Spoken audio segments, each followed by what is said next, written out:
Today is the birth anniversary of one of the greatest sons of India, Sardar Vallabhbhai Patel. He was a great freedom fighter, great administrator, patriot, and more than anything else, the unifier of India and someone who was very dear to Mahatma Gandhi. I must congratulate the Jawaharlal Nehru Cultural Center at the Indian Embassy in Moscow for its decision to celebrate the life and achievements of this great leader. The biggest challenge India faced on August 15, 1947, when it attained independence, was the presence of over 560 princely states within its territory. These states, some small, some big, were spread over 2/5 of the land mass and were in every region of the land. As per the British government's decision, each of these states had the right to declare independence or become part of either India or Pakistan. The integration of these states into the Indian Union was the biggest political and administrative challenge that the country faced on the day of independence. And the man who picked up the gauntlet was our Deputy Prime Minister and the Minister for States at that time, Sardar Vallabhbhai Patel. Thanks to his singular determination, sagacity and statesmanship, the amalgamation of all these disparate states into India became possible. It's also true that without Sardar Patel, this could never have been accomplished. The nation is also indebted to him for many other foundational initiatives, including the idea of central services. Yet, since the days of Jawaharlal Nehru, Sardar Patel did not get his rightful place in the nation's consciousness. The process of integration was complicated and painful. For example, the Nizam of Hyderabad, a state deep in the south of India, declared that his state would accede to Pakistan. Sardar Patel is quoted as saying that he would never allow undigested lumps in India's belly. He sent in the army to take control of the administration and to integrate Hyderabad into the Indian Union. But for his foresight, a part of Pakistan would have come into existence in southern India with all its concomitant problems. Another such state was Junagadh in what is now the state of Gujarat. Junagadh was yet another challenge. The ruler of this state, which was locked by other states which had acceded to India, signed the instrument of accession with Pakistan. But for Sardar Patel, we would have had another slice of Pakistan in what is now the state of Gujarat. The Nawab of Bhopal and the Maharaja of Indore resisted integration with India. The Nawab wanted Bhopal to remain independent and have cordial ties with both nations, something which seemed highly improbable at that time and even later. The two had to be brought around. The Maharaja of Jodhpur had his own demands.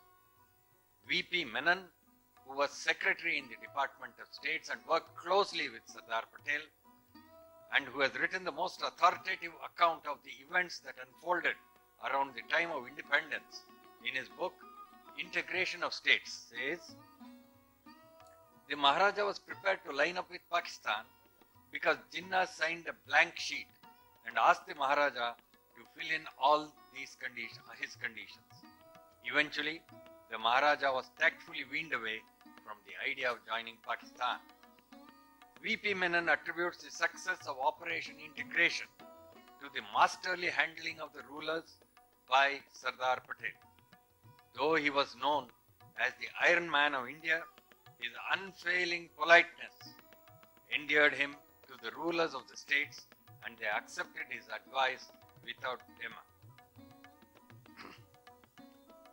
In the Constituent Assembly, Sardar Patel described the integration of states as the consummation of the great ideal of geographical, political and economic unification of India. an ideal which for centuries remained a distant dream and which appeared as remote and as difficult of attainment as ever, even after the advent of Indian independence. The integration of these princely states into the Republic of India was possibly the most daunting task that could have been given to any political leader in the world because of its humongous complexity. Sardar Patel realized that if every Maharaja or Nawab had his way, India would be in tatters, with several unviable independent nations and states owing allegiance to Pakistan existing in the heart and belly of India. This would have injected congenital maladies that would have imperiled the unity and integrity of independent India and its internal security on the very day of its birth. This was the biggest danger that the lapse of paramountcy posed, and only a master strategist and nationalist could have worked through this maze and delivered a united India. Patel said, the situation was indeed fraught with immeasurable potentialities of disruption. With the assistance of V.P. Menon, Patel coaxed, cajoled, and when needed, bamboozled the rulers and got them to fall in line and eventually put together a united India. Apart from this stupendous achievement of bringing about the unity of India, Sardar Patel was instrumental in introducing the Indian Administrative Service in place of the ICS, which administered the country during the British Raj, to provide an Indian steel frame for the nation. He had many other achievements, including his firm yet caring approach to the problem of refugees following the partition of the country, and the decisive step he took to send in the armed forces in the nick of time to save Kashmir after the Jammu and Kashmir Maharaja's belated decision to sign the instrument of accession, and the historic role he played in restoring the Somnath temple in Gujarat, which had been in ruins for centuries. Few political leaders in the world can boast of such a phenomenal contribution to their nations. However, unfortunately, this had not been acknowledged for many decades. And it is only now, with the Narendra Modi government, that a lot of initiatives have been taken, and we also have the Statue of Unity, that is Sardar Vallabhbhai Patel's statue in Gujarat, which incidentally is the tallest statue in the world, and along with the statue there is a museum and so on, and it is a very major tourist attraction in India today. Many members of the Constituent Assembly that framed India's constitution acknowledged the phenomenal contribution of Sardar Vallabhbhai Patel to the unification of India.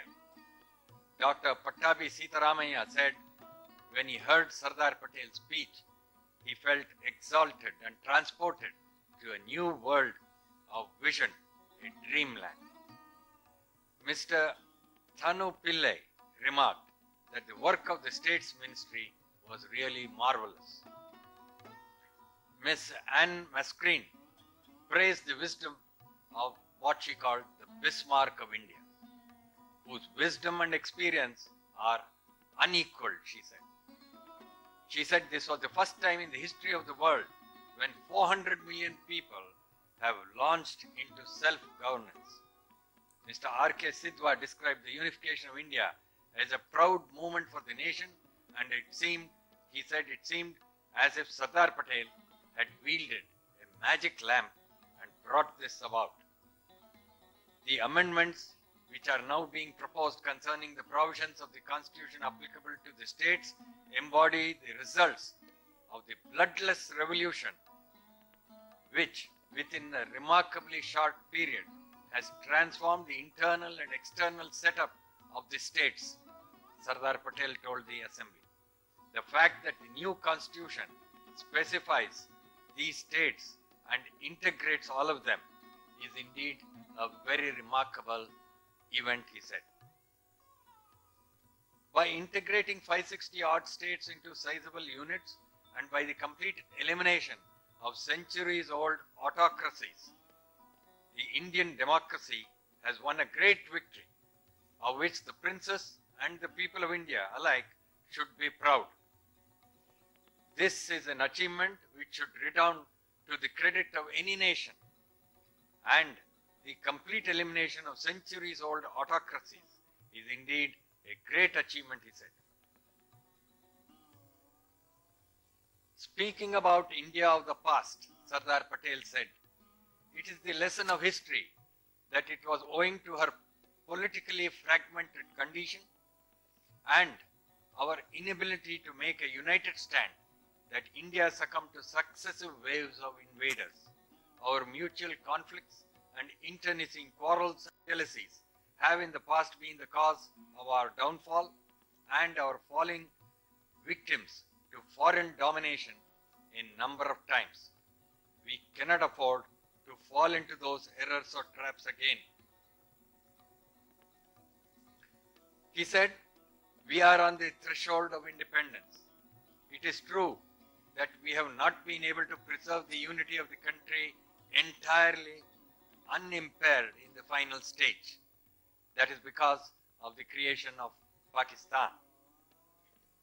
Then he said, "A fundamental homogeneity of culture and sentiment, reinforced by the compulsive logic of mutual interests, would continue to govern India after her independence." And he told the people, "Let not the future generation curse us for having had the opportunity, but having failed to turn it to our mutual advantage." Sardar Patel launched the Indian Administrative Service to replace the British Indian Civil Service. He wanted the Indian Administrative Service to be the steel frame of India. He also spoke of the need for a code of conduct for civil servants. "You are the pioneers in the Indian service, and the future of this service will depend much upon the foundation and traditions which will be laid down by you," he told them, "by your character and abilities, and by your spirit of service. The days of the Indian civil services of the old style are going to be over, and in its place we have brought into being the All India Administrative Service. The change is both significant and epoch-making. In the first place, it is an unmistakable symptom of the transfer of power which is taking place from foreign to Indian hands. Secondly, it marks the inauguration of the All India Service, officered entirely by Indians and subject completely to Indian control. Thirdly, the services will now be free to adopt their true role of national service in their day-to-day administration.